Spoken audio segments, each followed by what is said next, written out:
जय हिंद। आप सभी के मेरे डिफेंस चैनल पे स्वागत है। तो आज के डिफेंस अपडेट वीडियो में हम 4 बड़े पॉइंट के बारे में डिस्कशन करने वाले हैं। तो जो पहला पॉइंट होगा, तो भारत अग्नि 5 मिसाइल के बाद अग्नि 6 मिसाइल को डेवलप क्यों नहीं करा है, और अगर डेवलप करा है तो कौन सी टेक्नोलॉजी के ऊपर अभी फिलहाल काम करा है। वीडियो की जो नेक्स्ट टॉपिक होगी वो K5 और K6 मिसाइल के बारे में डिस्कशन करेंगे। इसके अलावा तीसरे पार्ट पे अस्त्रा सीरीज की मिसाइलों के बारे में थोड़ा सा डिस्कशन कर लेंगे, और वीडियो के अंत में भारत अपनी हाइपरसोनिक मिसाइल टेक्नोलॉजी यानी कि HSDV और ब्रह्मोस 2 मिसाइल को कब तक डेवलप कर पाएगा। तो इन सभी ही अपडेट के बारे में 1 बाय 1 डिटेल से डिस्कशन करने वाले हैं। तो अगर आप मेरे डिफेंस चैनल पे नए हैं तो प्लीज़ मेरे डिफेंस चैनल को सब्सक्राइब करें, बेल आइकन दबाना ना भूलें, और कमेंट सेक्शन में जय हिंद जय भारत जरूर लिखेगा। तो आज के डिफेंस अपडेट वीडियो को शुरू करते हैं। सभी को पता है कि भारत ने अग्नि 5 मिसाइल को डेवलप कर लिया, उसके बाद नई अग्नि 6 मिसाइल आई नहीं, और भारत लगातार अग्नि प्राइम और अग्नि 5 मिसाइल का ही टेस्ट ट्रायल कर रहा है। तो सबसे पहले यह डिस्कशन कर लेते हैं कि भारत अग्नि प्राइम मिसाइल और अग्नि 5 मिसाइल का ही टेस्ट बार बार क्यों कर रहा है। तो पहले भारत अपनी मिसाइलों को डेवलप कर लेता है, उसके बाद उन डेवलप की गई मिसाइलों को और भी ज़्यादा मैच्योर करता है और टेक्नोलॉजी को एडवांस बनाते जा रहा है। अभी फिलहाल भारत जो अग्नि 5 मिसाइल के टेस्ट ट्रायल कर रहा है, उसमें जो मटेरियल मेटालिक है उसकी जगह कंपोजिट मटेरियल का यूज़ किया जा रहा है, जिसकी वजह से अग्नि मिसाइल का जो वेट है उसको कम किया जाए और उसकी रेंज को और भी ज़्यादा अधिक बढ़ाया जाए। अपने टॉपिक की ओर वापस आते हैं। तो भारत अग्नि 6 मिसाइल को डेवलप कर रहा है, नहीं कर रहा है। तो अगर भारत अग्नि 6 मिसाइल को डेवलप कर भी रहा होगा तब भी उसके डेटा पब्लिक डोमेन में ज़्यादा अवेलेबल नहीं होंगे या बिल्कुल डेटा अवेलेबल नहीं होंगे। तो कई रिपोर्टों में यह बताया जा रहा है कि भारत शायद अग्नि 6 मिसाइल के ऊपर काम भी कर रहा हो सकता है, क्योंकि जो अग्नि 6 मिसाइल की रेंज बताई जा रही है रिपोर्टों में वह 10 से लेकर 12,000 किलोमीटर बताई जा रही है। और अगर भारत सरकार ऑफिशियल तौर पे यह अनाउंसमेंट कर दे कि भारत अग्नि 6 मिसाइल के ऊपर काम कराए, तो जो वेस्टर्न कंट्रीज है वो भारत के अगेंस्ट में आ जाएगी। कि वेस्टर्न कंट्री का यह मानना है कि भारत का जो एडवर्सरी है वो पाकिस्तान और चाइना है। तो भारत के पास अगर 5,000 किलोमीटर वाली मिसाइल भी होगी तो वह भी इनफ है उनके लिए। पर अगर भारत 10,000 किलोमीटर की मिसाइल डेवलप कर रहा है तो कहीं ना कहीं भारत का जो टारगेट होगा वो वेस्टर्न कंट्रियाँ हो सकती है। तो इसी चीज़ के चलते जो वेस्टर्न कंट्रीज हैं वो भारत के अगेंस्ट में खड़ी हो जाएंगी, और भारत के ऊपर यह प्रेशर क्रिएट किया जाएगा कि भारत इस टेक्नोलॉजी के ऊपर काम ना करे। इसके अलावा कई रिपोर्टों में यह भी बताया जा रहा है कि भारत MIRV टेक्नोलॉजी के ऊपर भी काम कर रहा है। तो MIRV क्या होता है? तो MIRV का मतलब होता है multiple independent re entry vehicle. तो उसमें एक सिंगल मिसाइल में बहुत सारे अलग अलग वॉरहेड लगे होते हैं जो कि एक साथ अलग अलग टारगेट के ऊपर हिट किए जा सकते हैं, यानी कि एक मिसाइल से बहुत सारे टारगेटों को तबाह किया जा सकता है। तो यह MIRV टेक्नोलॉजी बहुत ही ज़्यादा एडवांस तरीन टेक्नोलॉजी है, क्योंकि इस टेक्नोलॉजी को रोक पाना किसी भी एयर डिफेंस सिस्टम के लिए ना के बराबर है। MIRV मिसाइल को तो छोड़ो, सिंगल वॉरहेड वाली बैलिस्टिक मिसाइल को रोक पाना भी बहुत ही ज़्यादा मुश्किल होता है, क्योंकि बैलिस्टिक मिसाइल पहले एटमॉस्फेयर के बाहर चली जाती है, उसके बाद रिटर्न बहुत ही तेज़ी से अपने टारगेट की ओर बढ़ती है। तो उस टाइम उसकी स्पीड हाइपरसोनिक स्पीड से भी ज़्यादा चली जाती है। इसके अलावा अगर उस बैलिस्टिक मिसाइल में मार्व यानी कि मैन्यूवरेबल री एंट्री व्हीकल लगा हुआ होगा तो वह मिसाइल हद से ज़्यादा खतरनाक हो जाएगी।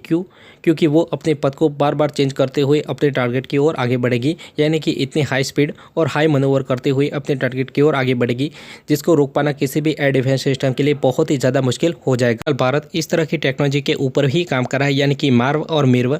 तो यह टेक्नोलॉजी अगर डेवलप हो जाती है, उसके बाद अगर भारत अपने मिसाइलों में इस टेक्नोलॉजी को इंस्टॉल कर देगा तो भारत की जो बैलिस्टिक मिसाइल होगी वो हद से खतरनाक हो जाएगी। अलावा किसी भी एयर डिफेंस सिस्टम के द्वारा इन मिसाइलों को रोक पाना लगभग इम्पॉसिबल हो जाएगा।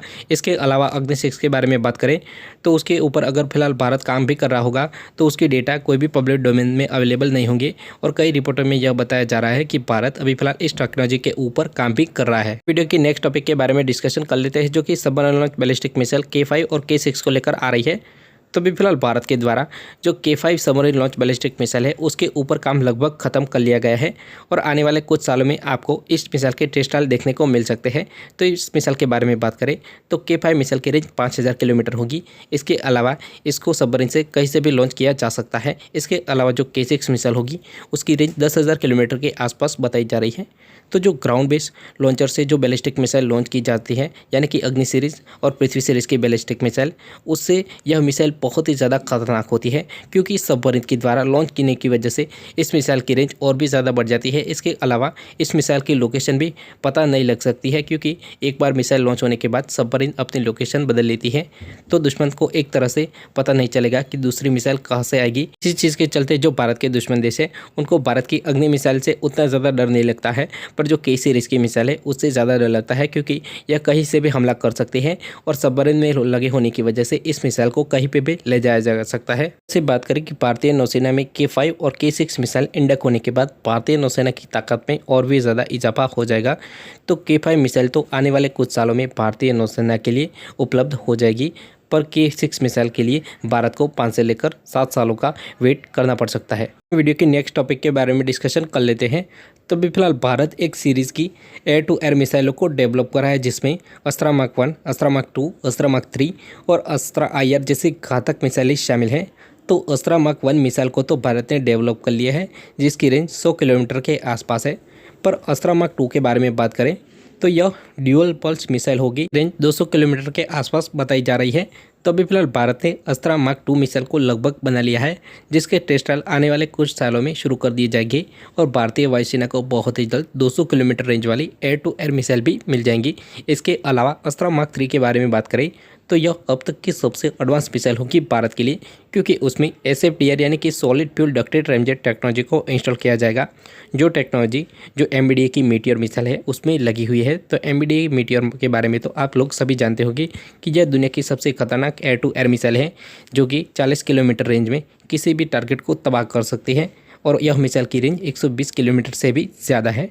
तो अभी फिलहाल भारत अस्त्रा मार्क 3 के स्वरूप में उसी तरह की मिसाइल को भी डेवलप करने जा रहा है। इसके अलावा अस्त्रा IR के बारे में बात करें तो यह शॉर्ट रेंज की इंफ्रारेड सीकर वाली मिसाइल होगी, जो कि क्लोज कॉम्बैट रेंज में भारत को बहुत ही ज़्यादा फायदा पहुंचा सकती है। ओवरऑल बात करें तो फ्यूचर में भारत के पास एडवांस से एडवांस मिसाइलें आने वाली हैं। इसके अलावा अभी फिलहाल भी कम ताकतवर मिसाइलें नहीं है। तो अभी फिलहाल भारत के पास पाइथन 5, इसके अलावा MBDA की मीटियोर और रशिया की R सीरीज़, इसके अलावा माइका जैसी घातक मिसाइलें भारतीय वायुसेना में मौजूद है, जो कि दुश्मन देश की फाइटर जेट को पल भर में तबाह कर सकती है। इसके अलावा आने वाले टाइम में भी एडवांस से एडवांस मिसाइलें भारतीय वायुसेना में शामिल होने वाली है। वीडियो के आखिरी टॉपिक के बारे में डिस्कशन कर लेते हैं कि भारत के पास हाइपरसोनिक मिसाइल टेक्नोलॉजी कब तक आ जाएगी। तो अभी फिलहाल भारत ब्रह्मोस 2 और HSTDV के स्वरूप में हाइपरसोनिक मिसाइल टेक्नोलॉजी को डेवलप कर रहा है। तो जो ब्रह्मोस 2 मिसाइल होगी वो मैक्स 1 से ज़्यादा रफ्तार वाली, इसके अलावा इस मिसाइल की रेंज 1000 किलोमीटर से ज़्यादा होगी। तो आपको बता दूं कि यह मिसाइल को तैयार होने में 5 से लेकर 7 साल लग सकते हैं। इसके अलावा जो HSTDV के रिसेंट में टेस्ट ट्रायल हुए हैं, पर उसको लेकर ज़्यादा डिटेल पब्लिक डोमेन में अवेलेबल नहीं है। तभी फिलहाल भारत अपने इन मिसाइलों के डेटा कॉन्फिडेंशियल रखता है। तो जो HSTDV है वो भी आने वाले 3 से लेकर 5 सालों में तैयार हो जाएगी। तो ओवरऑल भारत के पास 3 से लेकर 5 सालों में हाइपरसोनिक मिसाइल टेक्नोलॉजी आ जाएगी।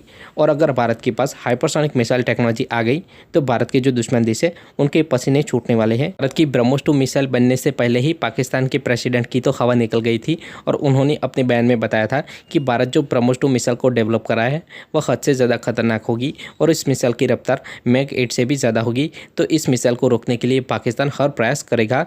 तो अगर आपको मेरा इन्फॉर्मेटिव वीडियो अच्छा लगे तो please subscribe my channel and thank you for watching.